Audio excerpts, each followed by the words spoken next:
सभी को नमस्कार। सभी का स्वागत है chemistry by Ramniwas Soyuwal sir YouTube channel पर। हम अध्ययन कर रहे थे 12th साइंस की रसायन विज्ञान के लेसन नंबर 8 का, जिसका नाम है डी एंड एफ खंड के तत्व। इस लेसन के हमारे 5 पार्ट कंप्लीट हो चुके थे और आज हमारा इस लेसन का पार्ट नंबर रहेगा 6, या अपन कह सकते हैं वीडियो नंबर 6। हम पढ़ रहे थे डी खंड के तत्व और डी खंड में हम 3D संक्रमण श्रेणी पढ़ रहे थे। 3D संक्रमण श्रेणी के गुण धर्म अपन पढ़ रहे थे। तो उसी कड़ी में आज इस पार्ट नंबर 6 में हम 3D संक्रमण श्रेणी के एक महत्वपूर्ण गुण धर्म का अध्ययन करेंगे। वो है चुंबकीय गुण, यानी मैग्नेटिक प्रॉपर्टीज। तो आप लगातार मेरे साथ अंत तक बने रहेंगे, वीडियो को आप एंड तक जरूर देखेंगे। देखो, कोई भी पदार्थ है, उस पदार्थ में चुंबकीय गुण किसकी वजह से होते हैं, तो हम क्या कहेंगे कि किसी भी पदार्थ में चुंबकीय गुण अयुग्मित इलेक्ट्रॉनों के कारण होते हैं। क्या कहेंगे हम? देखो, हम कह सकते हैं पदार्थों में चुंबकीय गुण, पदार्थों में चुंबकीय गुण मुख्यतः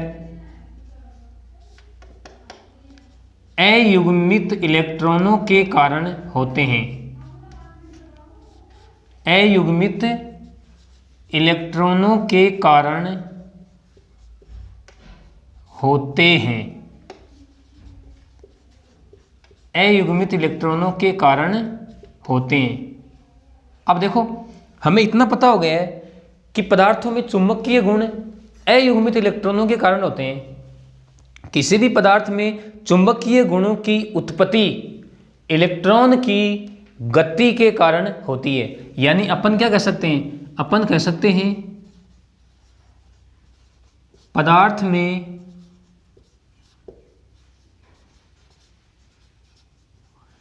चुंबकीय गुणों की उत्पत्ति, चुंबकीय गुणों की उत्पत्ति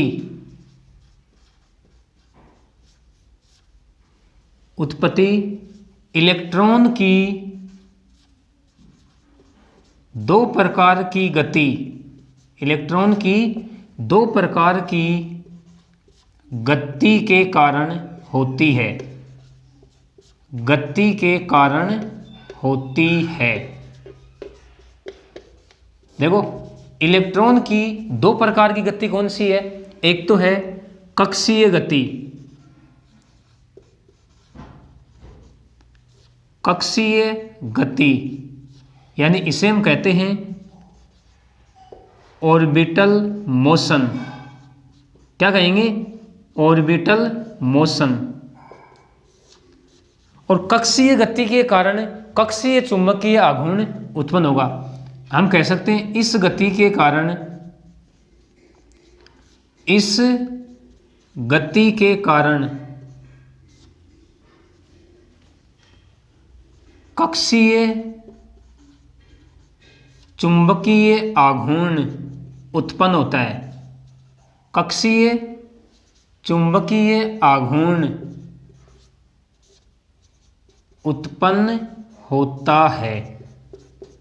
कक्षीय चुंबकीय आघूर्ण उत्पन्न होता है। और दूसरी गति कौन सी है? चक्रण गति, चक्रण गति।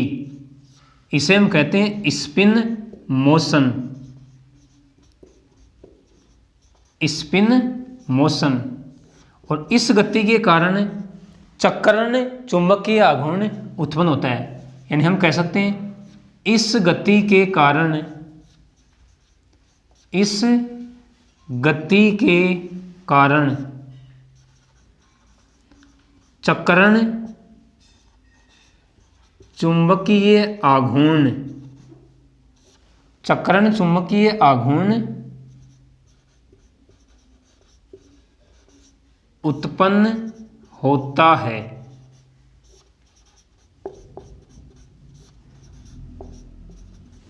दो प्रकार की गति है इलेक्ट्रॉन की, कक्षीय गति, ऑर्बिटल मोशन। इस गति के कारण कक्षीय चुंबकीय आघूर्ण उत्पन्न होता है। दूसरी गति है चक्रण गति, स्पिन मोशन। इस गति के कारण चक्रण चुंबकीय आघूर्ण उत्पन्न होता है। इसका मतलब पदार्थ के कुल चुंबकीय आघूर्ण में इन दोनों आघूर्णों का योगदान होता है। यानी अपन कह सकते हैं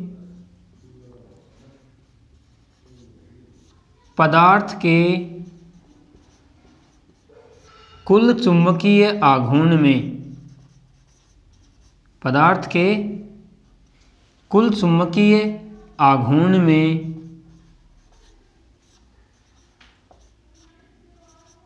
इन दोनों आघूर्णों का, इन दोनों आघूर्णों का योगदान होता है, योगदान होता है। यानी अगर हम अब पदार्थ का कुल चुंबकीय आघूर्ण लिखें तो कैसे लिखेंगे? Mu equal to mu L plus mu S. देखो म्यू तो यहाँ पे क्या है, यहाँ लिख रहा हूँ मैं, पदार्थ का कुल चुंबकीय आघूर्ण, पदार्थ का कुल चुंबकीय आघूर्ण। म्यू एल यहाँ पे क्या है, कक्षीय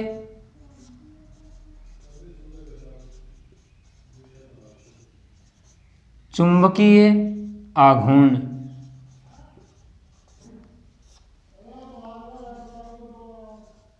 और म्यू एस क्या है, चक्रण चुंबकीय आघूर्ण।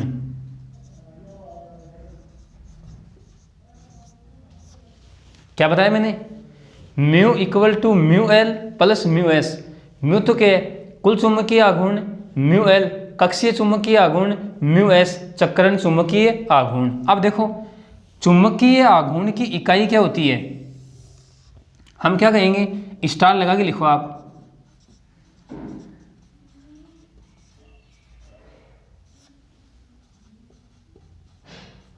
चुंबकीय आघूर्ण को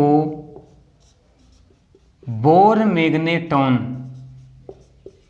बोर मैग्नेटॉन, और हम इसको लिखते हैं BM से।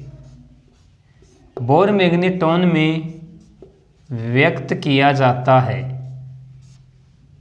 बोर मैग्नेटॉन में व्यक्त किया जाता है। यानी चुंबकीय आघूर्ण की जो इकाई है वो क्या होती है, बोर मैग्नेटॉन। अब देखो एक सूत्र होता है, एक bore magneton equal to EH/4πmc। इसको भी आप ध्यान में रखोगे, एक bore magneton equal to EH/4πmc। देखो ये तो यहाँ पे क्या है, इलेक्ट्रॉन का आवेश या इलेक्ट्रॉन पर आवेश। H यहाँ पे क्या है, प्लांक स्थिरांक, प्लांक स्थिरांक। 4 है, पाई है, M क्या है, इलेक्ट्रॉन का द्रव्यमान, इलेक्ट्रॉन का द्रव्यमान। और C यहाँ पे है प्रकाश का वेग, प्रकाश का वेग। यानी अगर हम इनकी वैल्यू यहाँ पे रखकर इसको सोल्व करें तो हमें एक बोर मैग्नेटॉन की वैल्यू प्राप्त हो जाती है। तो ये हो गया हमारा चुंबकीय आघूर्ण। एक बार वापस से मैं आपको रिपीट करवा रहा हूँ। पदार्थों में चुंबकीय गुण मुख्यतः अयुग्मित इलेक्ट्रॉन के कारण होते हैं। पदार्थ में चुंबकीय गुणों की उत्पत्ति इलेक्ट्रॉन की दो प्रकार की गति के कारण होती है। पहली गति कक्षीय गति, ऑर्बिटल मोशन। इस गति के कारण कक्षीय चुंबकीय आघूर्ण उत्पन्न होता है। और दूसरी गति है चक्रण गति, स्पिन मोशन। इस गति के कारण चक्रण चुंबकीय आघूर्ण उत्पन्न होता है। पदार्थ के कुल चुंबकीय आघूर्ण में इन दोनों आघूर्णों का योगदान होता है। यानी हम लिख सकते हैं म्यू बराबर mu L plus mu S. Mu तो क्या है, पदार्थ का कुल चुंबकीय आघूर्ण, म्यू एल है कक्षीय चुंबकीय आघूर्ण और म्यू एस है चक्रण चुंबकीय आघूर्ण। चुंबकीय आघूर्ण की इकाई क्या होती है, बोर मैग्नेटॉन। यानी हम चुंबकीय आघूर्ण को बोर मैग्नेटॉन में मापते हैं या व्यक्त करते हैं। एक बोर मैग्नेटॉन बराबर क्या होता है, EH/4πmc। ई यहाँ पे इलेक्ट्रॉन का आवेश है, H यहाँ पे प्लांक स्थिरांक है, M यहाँ पे इलेक्ट्रॉन का द्रव्यमान है और C यहाँ पे प्रकाश का वेग है। चुंबकीय आघूर्ण एक सदिश राशि होती है, इसको भी आप ध्यान में रखोगे। अब देखो हम पढ़ रहे हैं संक्रमण तत्व, 3D संक्रमण श्रेणी के तत्व है। तो संक्रमण तत्वों में जो n-1d कोष के इलेक्ट्रॉन होते हैं वे सतह पर स्थित होते हैं। अब देखो, अब इंपॉर्टेंट बात आ रही है,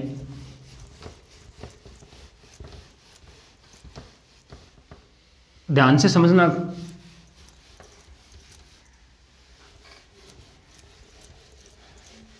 यानी हम कहेंगे कि संक्रमण तत्वों में, ध्यान से समझना आप, संक्रमण तत्वों में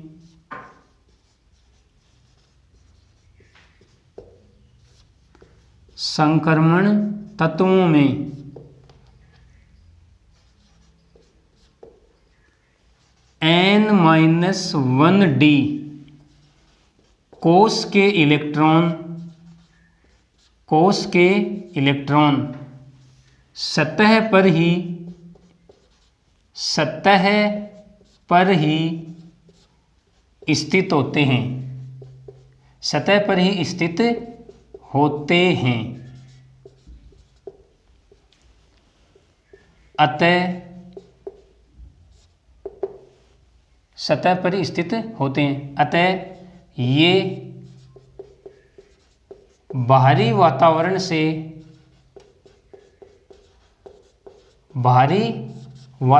से अधिक प्रभावित होते हैं, बाहरी वातावरण से अधिक प्रभावित होते हैं।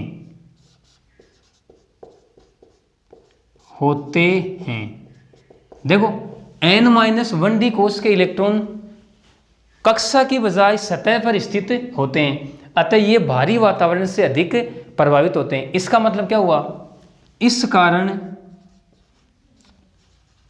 कारण इलेक्ट्रॉनों की कक्षीय गति, क्या कहेंगे, इंपॉर्टेंट बात आ रही है, इस कारण इलेक्ट्रॉनों की कक्षीय गति बहुत सीमित हो जाती है, बहुत सीमित हो जाती है, सीमित हो जाती है। इसलिए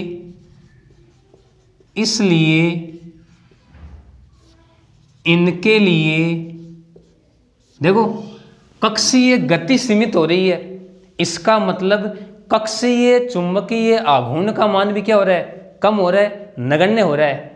इसलिए इनके लिए म्यू एल यहाँ पे क्या है, कोष्टक में लिख रहा हूं मैं, अभी मैंने आपको बताया था कक्षीय चुंबकीय आघूर्ण, कक्षीय चुंबकीय आघूर्ण म्यू एल का मान नगण्य हो जाता है, का मान नगण्य हो जाता है, का मान नगण्य हो जाता है। और अभी हमने क्या देखा कि पदार्थ का कुल चुंबकीय आघूर्ण mu L plus mu S के योग के बराबर होता है। अब देखो इसका मान तो क्या हो रहा है, नगण्य हो रहा है, अतः संक्रमण तत्वों के लिए क्या लिखेंगे, अतः संक्रमण तत्वों के लिए क्या हो जाएगा, म्यू का मान किसके बराबर हो जाएगा, म्यू एस के बराबर हो जाएगा। संक्रमण तत्वों के लिए म्यू बराबर म्यू एस। अब देखो संक्रमण तत्वों के लिए हम संक्रमण तत्वों के लिए चुंबकीय आघूर्ण का मान चुंबकीय आघूर्ण यानी म्यू का मान निम्न सूत्र के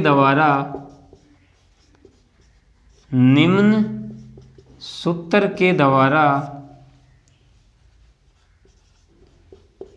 ज्ञात किया जाता है।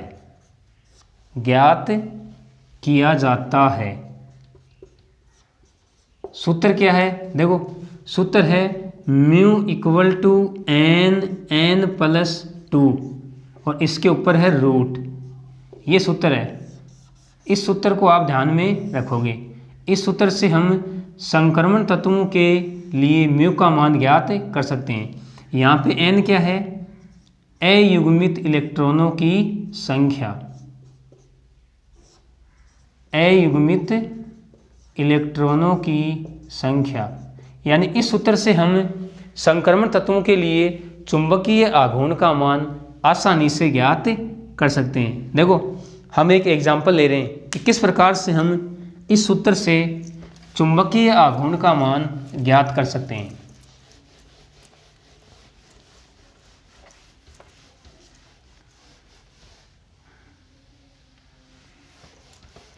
सूत्र आपको पता हो गया।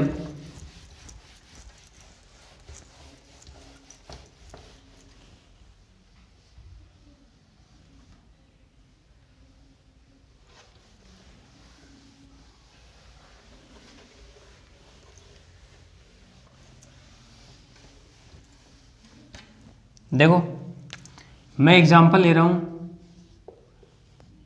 Ni2+ के लिए चुंबकीय आघूर्ण का मान ज्ञात कीजिए।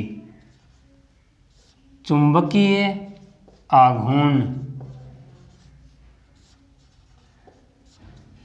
का मान ज्ञात कीजिए।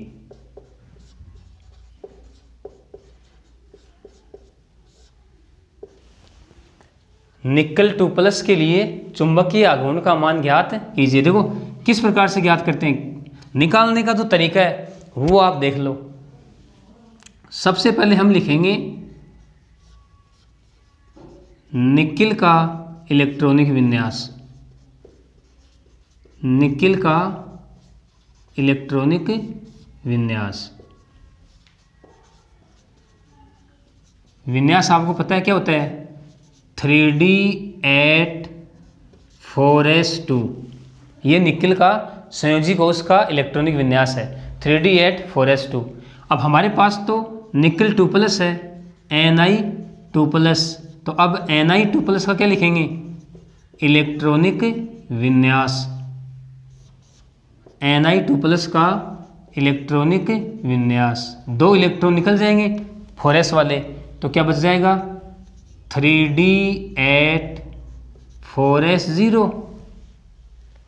अब हमें तो n का मान चाहिए। अभी हमने देखा था म्यू बराबर n+2 की रूट। n यहाँ पे क्या है? अयुग्मित इलेक्ट्रॉन। तो देखो Ni2+, बॉक्स विधि के द्वारा मैं कक्षक दिखा रहा हूँ। 3D में 5 होते हैं, ये लो 1 2 3 4 5। ये 4s खाली पड़ा है। 3D में कितने हैं? 8 4s0। तो देखो 1 2 3 4 5 6 7 और 8। अब देखो निकल 2+ में 2 इलेक्ट्रॉन क्या है? अयुग्मित। यानी यहाँ पर n का मान क्या है? 2 है। सूत्र हमारा क्या है? म्यू बराबर n+2 इसकी रूट।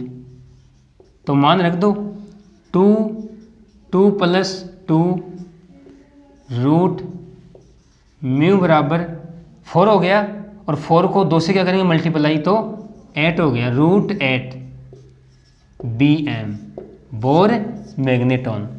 इस प्रकार आप किसी भी संक्रमण तत्व के लिए चुंबकीय आघूर्ण का मान ज्ञात कर सकते हैं। बस इसके लिए आपको n का मान पता होना चाहिए।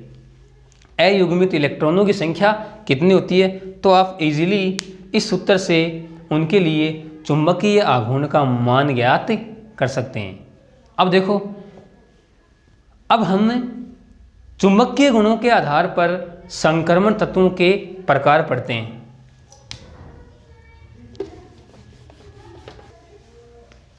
अब हम चुंबकीय गुणों के आधार पर संक्रमण तत्वों के प्रकार देखते हैं।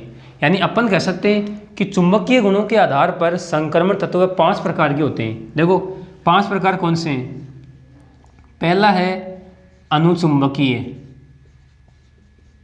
अनुचुंबकीय इसे हम कहते हैं पैरामैग्नेटिक, पैरामैग्नेटिक। दूसरा होता है प्रतिचुंबकीय, प्रतिचुंबकीय इसे हम बोलते हैं डायामैग्नेटिक, डायामैग्नेटिक।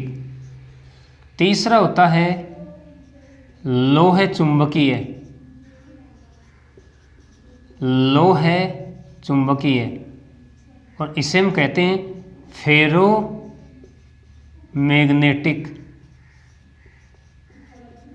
फेरोमैग्नेटिक। चौथा होता है प्रतिलोह चुंबकीय, प्रतिलोह चुंबकीय इसे हम कहते हैं एंटी फेरोमैग्नेटिक, एंटी फेरोमैग्नेटिक। और पांचवा होता है हमारा लघु लोह चुंबकीय, लघु लोह चुंबकीय इसे हम कहते हैं फेरी मैग्नेटिक, फेरी मैग्नेटिक।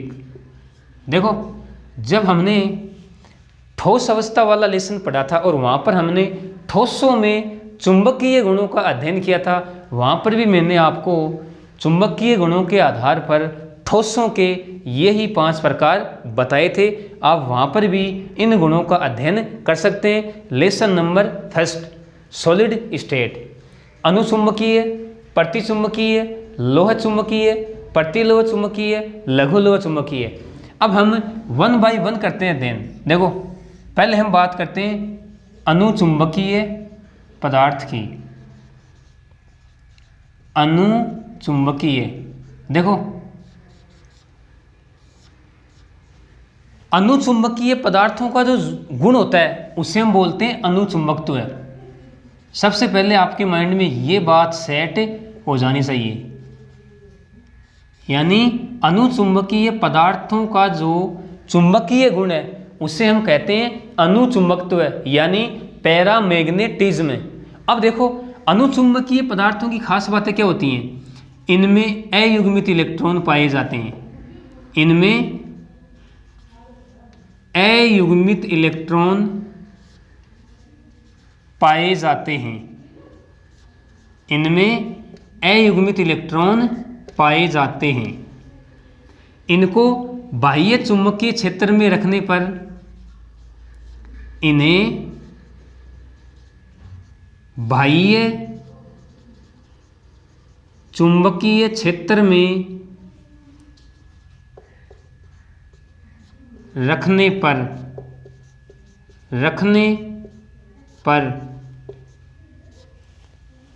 ये दुर्बल आकर्षण बल द्वारा, क्या कहेंगे, दुर्बल आकर्षण बल द्वारा आकर्षित होते हैं। इन्हें बाह्य चुंबकीय क्षेत्र में रखने पर ये दुर्बल आकर्षण बल द्वारा आकर्षित होते हैं। आकर्षित होते हैं और इनको गर्म करने पर, यानी हम कहेंगे इन्हें गर्म करने पर इनका चुंबकीय गुण नष्ट हो जाता है। देखो इसका मतलब क्या हुआ, इसका मतलब ये हुआ कि अनुचुंबकीय पदार्थ ताप से प्रभावित होते हैं। तो अपन ऐसे भी कह सकते हैं, ये तापमान से प्रभावित होते हैं, तापमान से प्रभावित होते हैं। दोनों पॉइंटों का एक ही मतलब है, इन्हें गर्म करने पर इनका चुंबकीय गुण नष्ट हो जाता है, यानी तापमान इनको गर्म करेंगे, ताप देंगे तो इनका जो अनुचुंबकत्व का गुण है वो कम हो जाएगा, तो ये तापमान से प्रभावित होते हैं। अब देखो जब हम इनको बाह्य चुंबकीय क्षेत्र में रखेंगे, बाह्य चुंबकीय क्षेत्र में रखने पर ये दो चुंबक N और S, तो इनमें से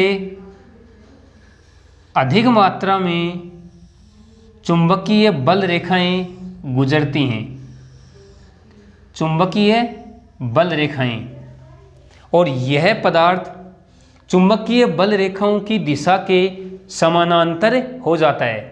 अब देखो हम क्या कह सकते हैं कि ये पदार्थ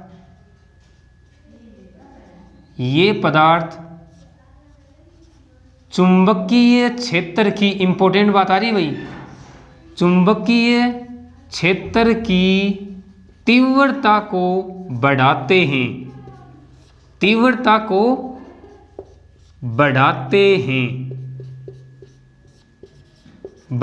हैं। देखो जब हमने किसी अनुचुंबकीय पदार्थ को चुंबकीय क्षेत्र में रखा, बाह्य चुंबकीय क्षेत्र में, तो अधिकतम चुंबकीय बल रेखाएं इस चुंबकीय पदार्थ, या अपन कह सकते हैं इस अनुचुंबकीय पदार्थ में से होकर गुजर रही हैं, इसलिए ये पदार्थ चुंबकीय क्षेत्र की तीव्रता को बढ़ा देते हैं और यह पदार्थ चुंबकीय बल रेखाओं की दिशा के समानांतर हो जाता है।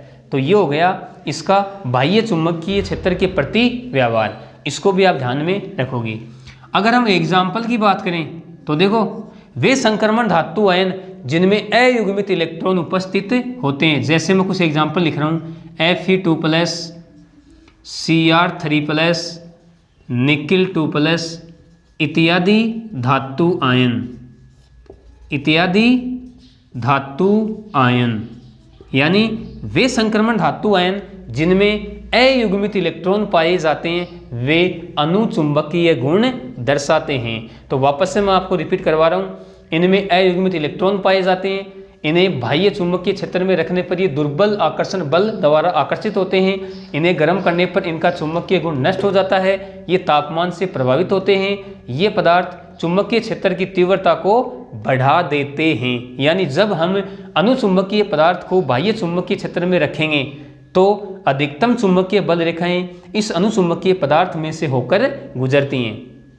एग्जाम्पल में हमने क्या कहा कि वे संक्रमण धातु आयन जिनमें अयुग्मित इलेक्ट्रॉन पाए जाते हैं वे अनुचुंबकीय पदार्थ होते हैं, और इन अनुचुंबकीय पदार्थों के चुंबकीय गुण को हम अनुचुंबकत्व कहते हैं। तो ये हो गया हमारा पहला प्रकार अनुचुंबकीय। अब बात करते हैं हम प्रतिचुंबकीय की।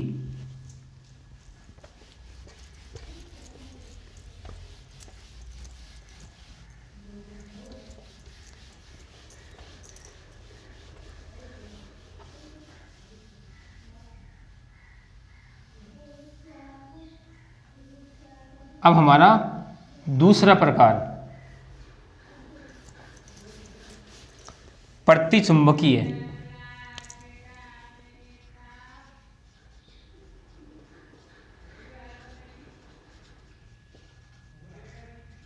प्रतिचुंबकीय देखो, प्रतिचुंबकीय पदार्थों का जो गुण है उसे हम कहते हैं प्रतिचुंबकत्व। क्या कहेंगे? प्रति चुंबकत्व यानी डायामैग्नेटिज्म। अब देखो इन पदार्थों के क्या क्या गुण होते हैं। इनमें युग्मित इलेक्ट्रॉन पाए जाते हैं, इनमें युग्मित इलेक्ट्रॉन पाए जाते हैं।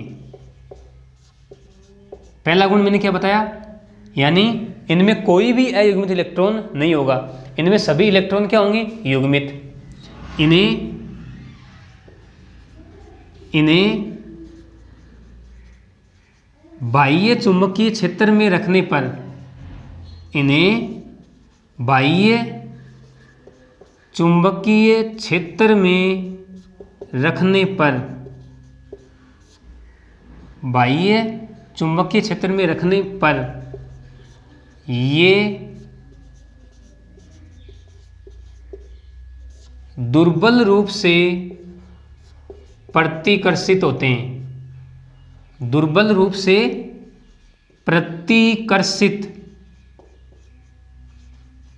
प्रतिकर्षित होते हैं और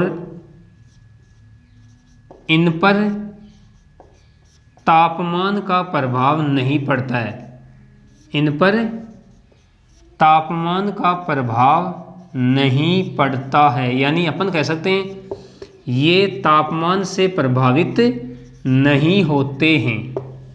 पहला गुण मैंने क्या बताया, इनमें युग्मित इलेक्ट्रॉन पाए जाते हैं, इन्हें बाह्य चुंबकीय क्षेत्र में रखने पर ये दुर्बल रूप से क्या होंगे, प्रतिकर्षित, और ये तापमान से प्रभावित नहीं होते हैं।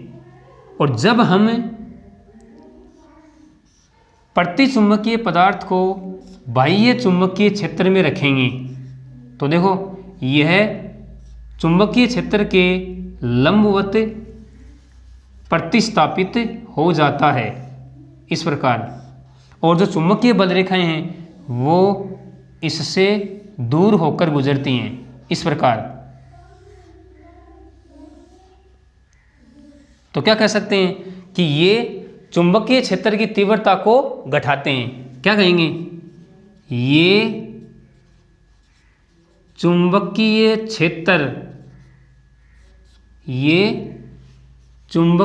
क्षेत्र की तीव्रता को घटाते हैं, तीव्रता को घटाते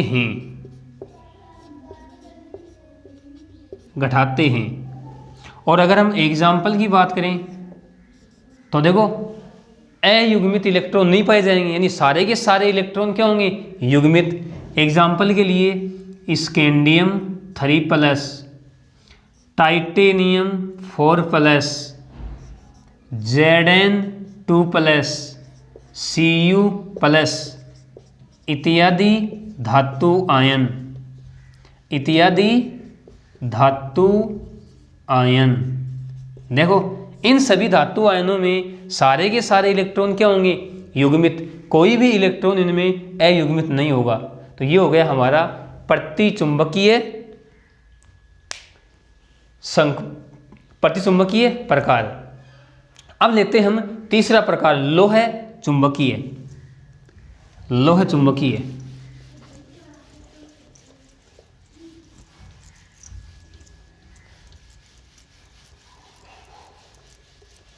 तीसरा प्रकार है हमारा लोह चुंबकीय।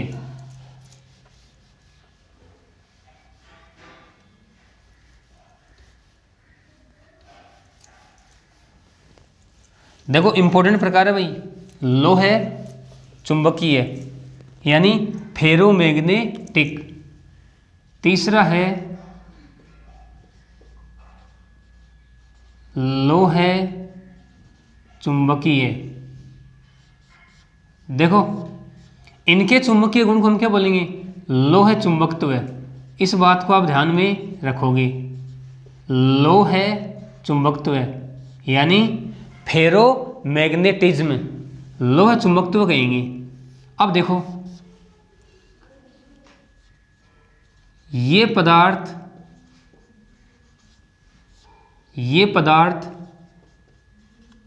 बाह्य चुंबकीय क्षेत्र से ये पदार्थ बाह्य चुंबकीय क्षेत्र से प्रबल रूप से आकर्षित होते हैं। प्रबल रूप से आकर्षित होते हैं। प्रबल रूप से आकर्षित होते हैं। अब देखो, इन पदार्थों को हम उच्च कोटि के अनुचुंबकीय पदार्थ मानते हैं। क्या कहेंगे? इन पदार्थों को उच्च कोटि के अनुचुंबकीय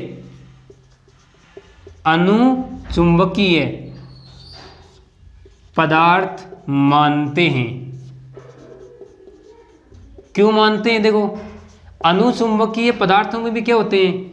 अयुग्मित इलेक्ट्रॉन, और यहां पर भी क्या पाए जाते हैं? अयुग्मित इलेक्ट्रॉन। लेकिन लोह चुंबकीय पदार्थों का चुंबकीय गुण बहुत अधिक होता है। किसकी तुलना में? अनुचुंबकीय पदार्थों की तुलना में। इसलिए इन पदार्थों को उच्च कोटि के अनुचुंबकीय पदार्थ मानते हैं। ये पदार्थ बाह्य चुंबकीय क्षेत्र से प्रबल रूप से आकर्षित होते हैं। अब देखो, इनकी खास बात क्या होती है?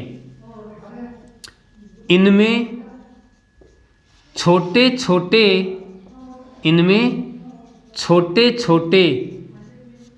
आणविक चुंबक पाए जाते हैं। आणविक चुंबक पाए जाते हैं, जिन्हें डोमेन कहते हैं। अरे याद करो, हमने सॉलिड स्टेट वाले लेसन में भी अध्ययन कर रखा है। इनमें छोटे छोटे आणविक चुंबक पाए जाते हैं, जिन्हें डोमेन कहते हैं। जिन्हें डोमेन कहते हैं। डोमेन कहते हैं। अब देखो, जब बाह्य चुंबकीय क्षेत्र की अनुपस्थिति होती है, यानी हमने चुंबकीय क्षेत्र नहीं लगाया, तब तो ये डोमेन क्या होते हैं? अनियमित दिशाओं में व्यवस्थित रहते हैं। यानी इनकी कोई निश्चित दिशा नहीं होती है। यानी अपन कह सकते हैं, चुंबकीय क्षेत्र की अनुपस्थिति में, चुंबकीय क्षेत्र की अनुपस्थिति में, चुंबकीय क्षेत्र की अनुपस्थिति में, और जब इनको बाह्य चुंबकीय क्षेत्र में रखते हैं तो इनके डोमेन एक ही दिशा में इस प्रकार से व्यवस्थित हो जाते हैं कि इनका चुंबकीय गुण बढ़ जाता है। यानी अपन कह सकते हैं, चुंबकीय क्षेत्र की उपस्थिति में, चुंबकीय क्षेत्र की उपस्थिति में, अरे यही तो कारण है कि इनका जो चुंबकीय गुण है वो बहुत ज़्यादा होता है। जब हमने चुंबकीय क्षेत्र नहीं लगाया तब तो इनके जो डोमेन है, यानी छोटे छोटे आणविक चुंबक हैं, वो अनियमित व्यवस्थित रहते हैं। और जैसे ही हमने क्या लगाया? बाह्य चुंबकीय क्षेत्र, तो इनके जो डोमेन है वो एक ही दिशा में इस प्रकार से व्यवस्थित हो जाते हैं कि इन सभी का चुंबकीय आघूर्ण जुड़कर इसके चुंबकीय गुण को बढ़ा देता है। अब देखो, अब हम बात करते हैं ताप की, कि जब हम इनको गर्म करेंगे या इन पर चोट मारेंगे या तापमान घटाएंगे बढ़ाएंगे, चोट मारने पर इनकी जो डोमेन व्यवस्था है ये क्या हो जाएगी? बिखर जाती है। डोमेन व्यवस्था बिखर जाती है या बिगड़ जाती है, या कह सकते हैं अव्यवस्थित हो जाती है। तो जब इनको हम गर्म करते हैं तो ये अनुचुंबकीय पदार्थ में बदल जाते हैं। इंपॉर्टेंट बात है, देखो इनको मैं हटा रहा हूँ। डोमेन व्यवस्था मैंने दिखा दी आपको, चुंबकीय क्षेत्र की अनुपस्थिति में और चुंबकीय क्षेत्र की उपस्थिति में। क्या कहेंगे, इन्हें गर्म करने पर, इन्हें गर्म करने पर ये अनुचुंबकीय पदार्थ में बदल जाते हैं। अनुचुंबकीय पदार्थ में बदल जाते हैं। अब देखो ये हमारे पास है लोह चुंबकीय पदार्थ, लोह चुंबकीय पदार्थ। हमने इसको ताप दिया यानी गर्म किया, तो यह किस में आ गया, अनुचुंबकीय पदार्थ में।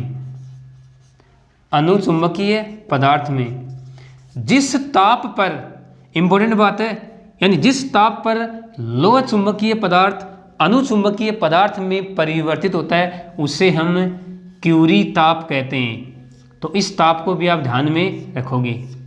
क्या कहा मैंने कि जिस ताप पर लोह चुंबकीय पदार्थ अनुचुंबकीय पदार्थ में परिवर्तित हो जाते हैं उस ताप को क्यूरी ताप कहते हैं। अब देखो अगली बात, लोह चुंबकीय पदार्थों के बारे में अगली बात है, स्टार लगा के आप लिखोगे। देखो इनमें बाह्य चुंबकीय क्षेत्र, इनमें बाह्य चुंबकीय क्षेत्र हटा लेने पर भी, हटा लेने पर भी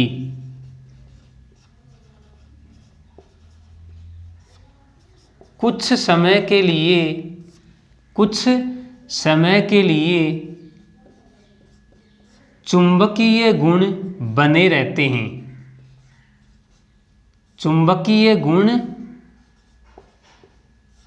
बने रहते हैं, बने रहते हैं।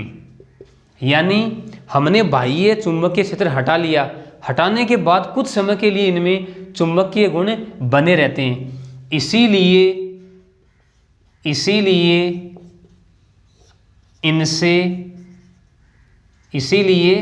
इनसे स्थायी चुंबक का निर्माण, स्थायी चुंबक का निर्माण किया जाता है। इंपॉर्टेंट बात है भाई, स्थायी चुंबक का निर्माण किया जाता है। परमानेंट मैग्नेट का फॉर्मेशन इनसे होता है। क्यों होता है? क्योंकि इनमें बाह्य चुंबकीय क्षेत्र हटा लेने पर भी कुछ समय के लिए चुंबकीय गुण बने रहते हैं, इसीलिए इनसे स्थायी चुंबक का निर्माण किया जाता है। अब देखो हम एग्जाम्पल की बात करें तो देखो आयरन, कोबाल्ट, निकिल, Fe3O4 तथा मैग्नीज की मिश्र धातु, मैग्नीज की मिश्र धातु, ये सब क्या दिखाते हैं? लोह चुंबकीय गुण। ये अपन कह सकते हैं कि ये लोह चुंबकीय पदार्थ होते हैं। तो देखो हमारे मेन तो तीन ही हैं, अनुचुंबकीय, प्रतिचुंबकीय, लोह चुंबकीय। अब हम थोड़ी थोड़ी चर्चा प्रति लोह चुंबकीय और लघु लोह चुंबकीय की भी करते हैं।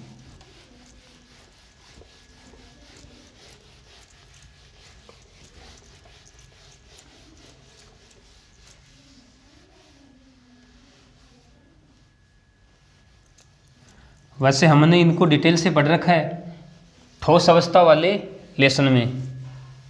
देखो 4 नंबर है प्रति लोह चुंबकीय, प्रति लोह चुंबकीय। देखो इनका जो गुण है, इस गुण को हम क्या बोलेंगे? प्रति लोह चुंबकत्व, प्रति लोह चुंबकत्व। अब देखो इनकी खास बात क्या होती है, यानी इनमें भी डोमेन व्यवस्था पाई जाती है। क्या कहेंगे? डोमेन व्यवस्था। देखो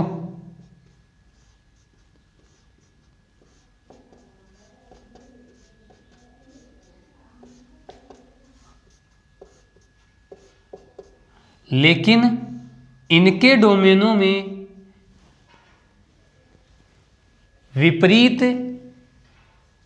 चक्रण वाले डोमेनों की संख्या बराबर होती है। देखो मैं यहां नीचे बना रहा हूं,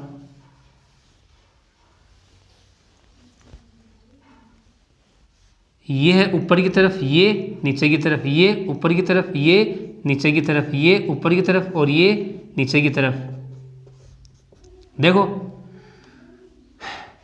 ये ऊपर, ये नीचे, ये ऊपर, ये नीचे, ये ऊपर, ये नीचे, ये ऊपर, यानी अपन कह सकते हैं कि इनमें विपरीत चक्रण वाले डोमेनों की संख्या बराबर होती है या समान होती है। क्या कहेंगे? विपरीत चक्रण वाले डोमेनों की संख्या समान होती है, समान होती है। इसलिए क्या होता है इसमें, देखो कि इसका जो चुंबकीय आघूर्ण है वो इसके द्वारा क्या हो जाएगा, नष्ट हो जाएगा। इसी प्रकार इसका चुंबकीय आघूर्ण इसके द्वारा, तो फिर ये तो प्रतिचुंबकीय वाली बात हो गई।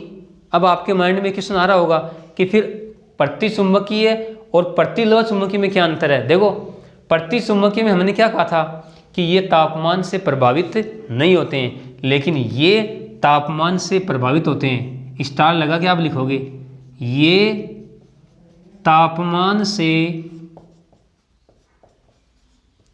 प्रभावित होते हैं, तापमान से प्रभावित होते हैं। और जब हम इनको गर्म करते हैं,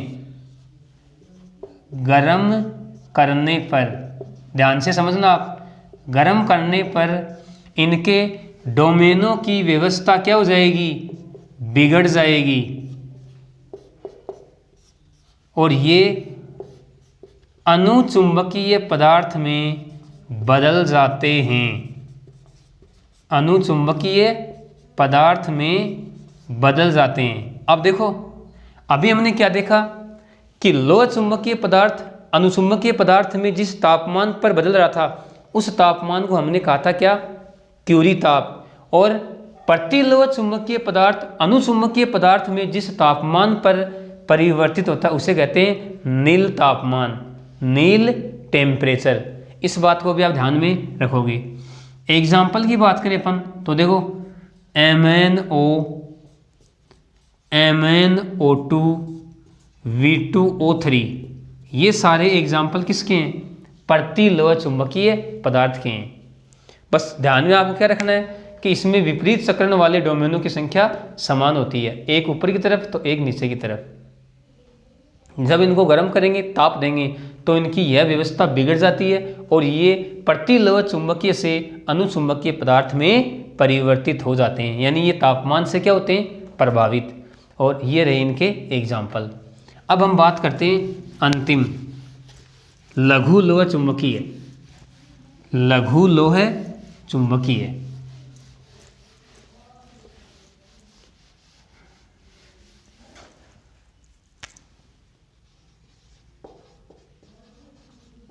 लघु लोह चुंबकीय, देखो इनका जो गुण है इसे हम बोलेंगे लघु लोह चुंबकत्व, लघु लोह चुंबकत्व। देखो इनमें भी डोमेन व्यवस्था पाई जाती है, लेकिन इनके जो डोमेन है वो देखो, यानी अपन कहेंगे कि विपरीत चक्रण वाले डोमेनों की संख्या असमान होती है।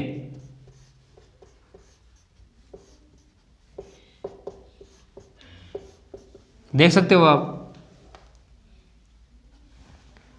3 तो ऊपर की तरफ, फिर 1 2 नीचे की तरफ, फिर इधर 3 ऊपर की तरफ, 2 नीचे की तरफ, 1 ऊपर की तरफ और 2 नीचे की तरफ। इस प्रकार अपन कहेंगे कि विपरीत चक्रण वाले, क्या कहेंगे, विपरीत चक्रण वाले डोमेनों की संख्या असमान होती है, डोमेनों की संख्या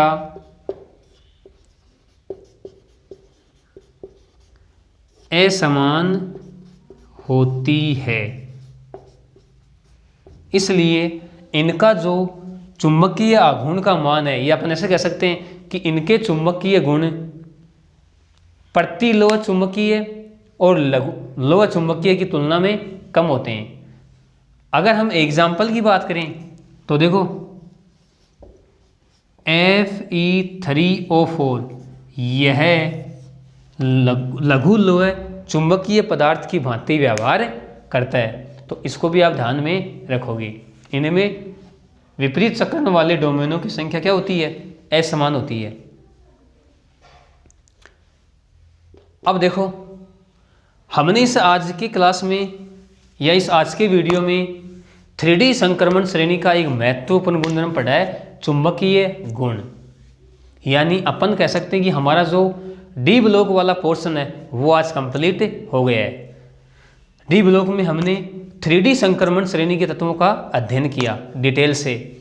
अब हम नेक्स्ट वीडियो में एफ खंड के तत्व पढ़ेंगे, और हमें पता है एफ खंड में 2 श्रेणियां हैं, लेंथेनाइड और एक्टिनाइड। तो उनका अध्ययन हम नेक्स्ट वीडियो में स्टार्ट करेंगे। इस आज के वीडियो के लिए इतना ही। ओके, धन्यवाद।